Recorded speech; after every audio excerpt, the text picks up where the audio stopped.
warahmatullahi wabarakatuh. Bismillahirrahmanirrahim. Alhamdulillah bertemu dengan kita. Saya Tisha Ilmiatuz Zahra dan saya Ari Maulina Saskia. Hari ini kita akan berbincang-bincang tentang fenomena yang terjadi di sekitar kita, yaitu peduli sosial dan peduli alam. Menurutmu, anak-anak sekarang tuh mulai nggak peduli nggak sih sama sosial dan lingkungan yang ada di sekitarnya? Seperti buang sampah sembarangan, ada sampah di sekitarnya tuh dibiarkan. Pokoknya bodo amat lah sama lingkungan atau keadaan yang ada di sekitarnya. Dan apakah kira-kira dalam agama kegiatan acuh tersebut diatur atau tidak sih? Untuk itu kita tanya saja kepada guru agama kita biar lebih jelas. Kepada Bapak Ahmad Khairul Sani dipersilahkan untuk bergabung. Tadi kami berbincang-bincang tentang peduli sosial dan peduli alam. Anak-anak sekarang kan jarang sekali Pak ada yang peduli sama lingkungan sekitar, seperti buang sampah sembarangan kayak gitu, dan pokoknya bodo amat lah Pak sama keadaan yang ada sekitarnya. Nah, kira-kira tuh dalam agama hukumnya tuh seperti apa sih Pak? Oke, baik, pertanyaan yang bagus sekali ya. Sebelum dibahas, saya buka dulu. Salam dulu ya. Oke. Assalamualaikum warahmatullahi wabarakatuh. Waalaikumsalam warahmatullahi wabarakatuh. Oke, terima kasih Mbak Tisha sama Mbak Ari Maulina yang telah menyiapkan bincang-bincangnya pada hari ini. Hari ini tadi bincang-bincangnya tentang peduli sosial sama peduli alam ya.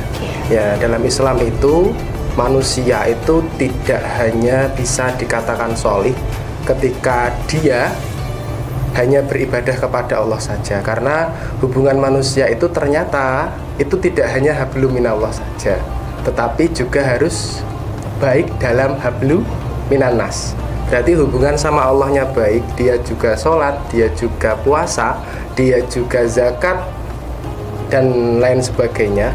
Dia juga harus membangun hubungan yang baik kepada sesama manusia, dan juga ada hablum sama alam atau hubungan dengan alam.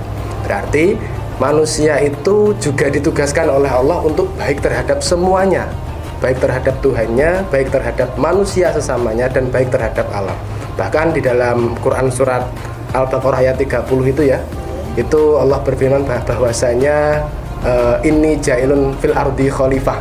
Sesungguhnya kata Allah, sesungguhnya saya kata Allah akan menjadikan manusia di bumi itu sebagai khalifah.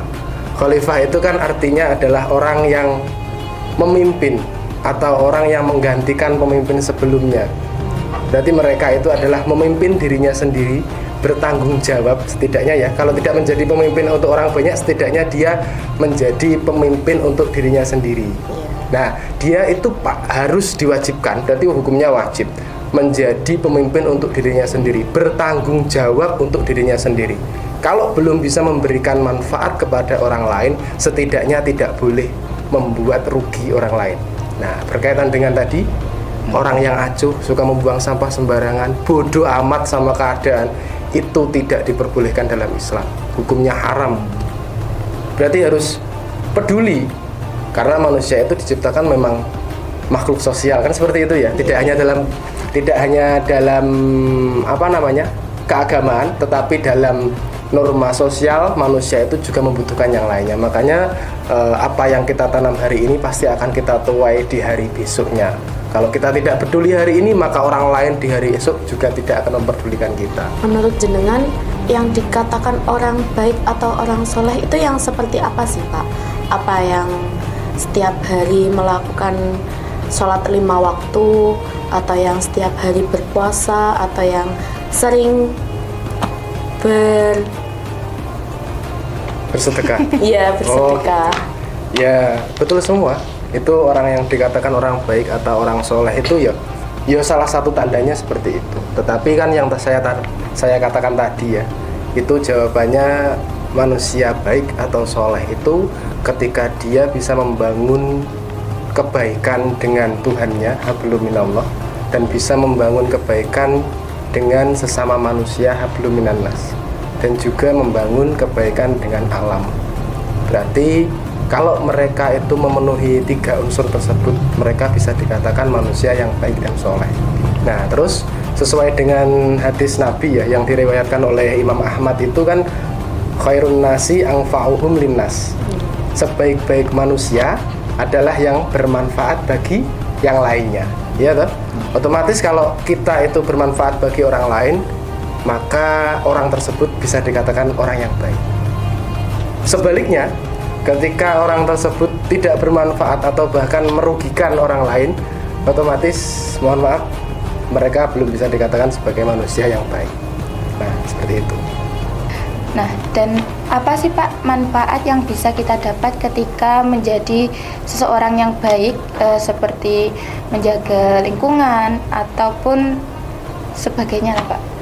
Menurut panjenengan gimana Pak? Manfaat yang kita dapat ya, ya otomatis banyak dong Mbak. Kalau kita melakukan kebaikan kan pasti kebaikan itu akan kembali pada kita sendiri.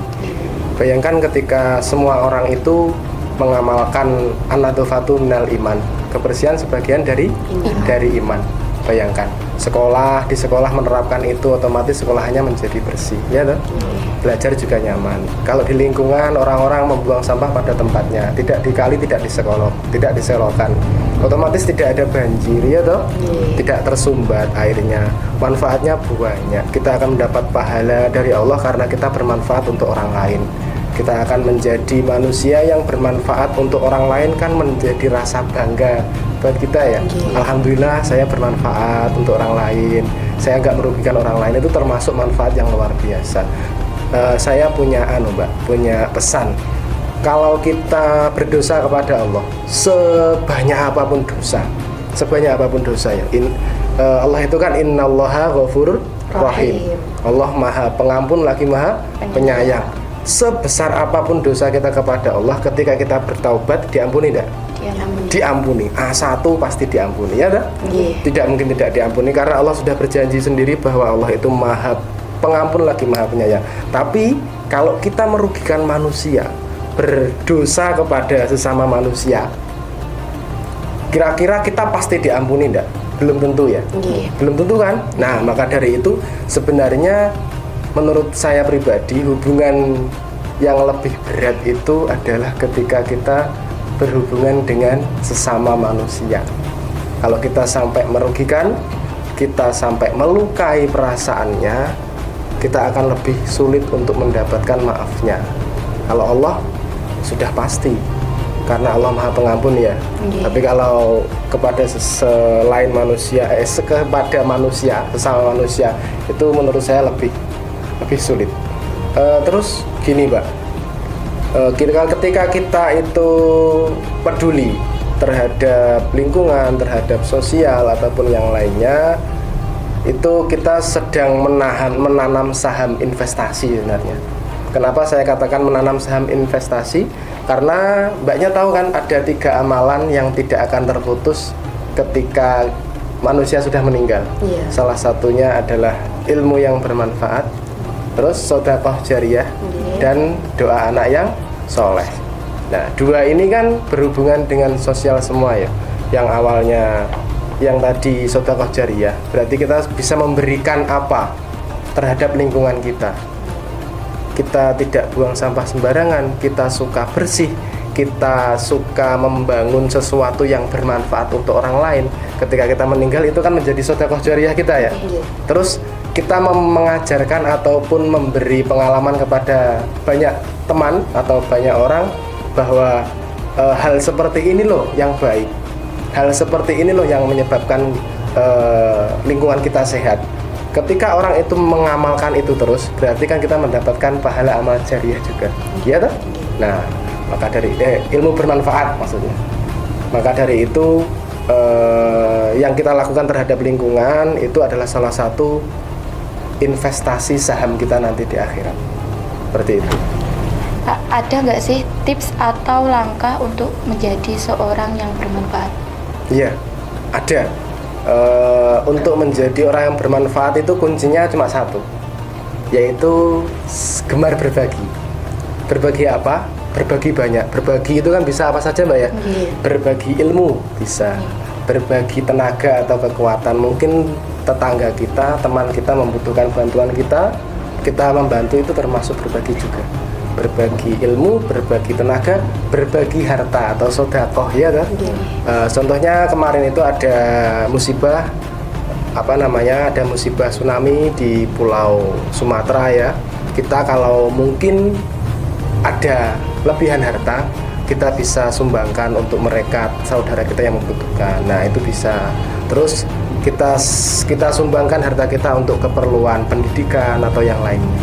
Dan juga berbagi banyak ya, berbagi empati juga bisa. Mendoakan, kalau kita belum mampu berbagi tenaga, belum mampu berbagi harta, belum mampu berbagi ilmu, setidaknya kita bisa berbagi empati, rasa, ya kan?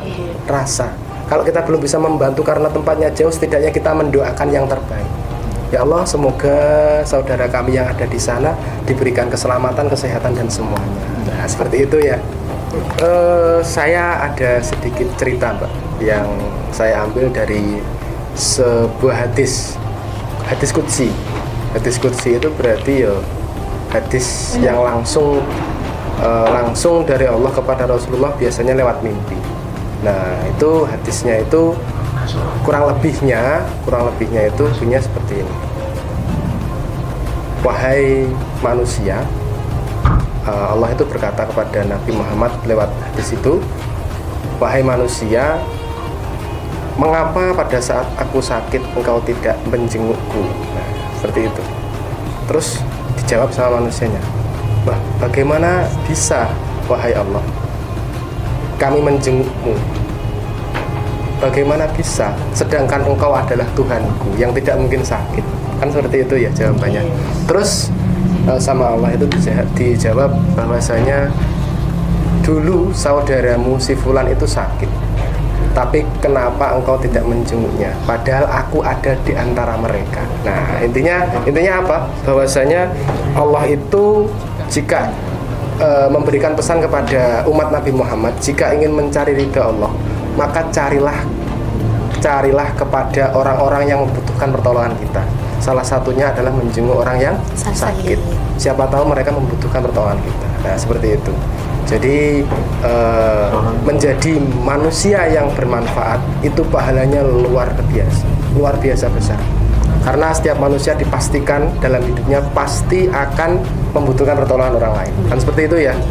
Apa yang kita tanam hari ini maka akan pasti kita tuai di hari esok. Baik, apakah ada kata-kata untuk hari ini, Pak? Ada, terkait dengan lingkungan ya. Kita ubah pola pikir atau mindset kita. Bukan lagi apa yang bisa kita dapatkan dari lingkungan, tetapi diganti apa yang bisa kita lakukan dan kita berikan untuk lingkungan kita, agar kita menjadi manusia yang bermanfaat fid dini wad dunya wal akhir. Oke, terima kasih. Itu aja.